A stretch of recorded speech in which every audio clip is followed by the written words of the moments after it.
ഒരിക്കലും വിവാഹം കഴിഞ്ഞ ഒരു പെൺകുട്ടി അവളുടെ മനസ്സിലെ ഒരു സങ്കടവും അവളുടെ ഒരു ആത്മസുഹൃത്തിനോടോ ഉമ്മയോടോ വാപ്പയോടോ അവൾ പറയില്ല.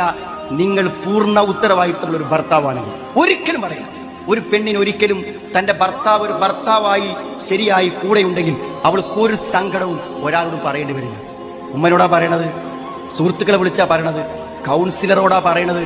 എന്താ പറയാൻ കാരണം? സങ്കടങ്ങൾ കേൾക്കാൻ പോലും ഒരു ജീവൻ നമ്മളോടൊപ്പം ജീവിച്ചിട്ടും, നമ്മുടെ അടുക്കളയിൽ തളർന്നധ്വാനിച്ചിട്ടും, നമ്മുടെ മക്കളെ നോക്കാൻ ജീവിതം മറഞ്ഞ് പണിപ്പെട്ടിട്ടും അവൾക്കൊരു പരിഗണന കൊടുക്കാൻ സമയമില്ല, അവളെ ഒന്ന് കേൾക്കാൻ സമയമില്ല, അവളെ ഒന്ന് തലോടാൻ സമയമില്ല, അവളോടൊന്ന് പുഞ്ചിരിക്കാൻ നേരമില്ല. ഒരു പെണ്ണിന്റെ ജീവിതമാണ് തകരുന്നത്. അവൾക്ക് എത്ര സ്വസ്ഥത ഉണ്ടാവും, എത്ര സമാധാനം ഉണ്ടാവും. ആ വിഷമം അവൾ പ്രകടിപ്പിച്ചുകൊണ്ടിരിക്കും. ആ പ്രകടിപ്പിക്കലാണ് അവളുടെ മാനസിക അസ്വസ്ഥങ്ങൾ, അതാണ് അവളുടെ ദേഷ്യം, അതാണ് ആ പൊട്ടിത്തെറി, അതാണ് ആ പ്രതികരണം.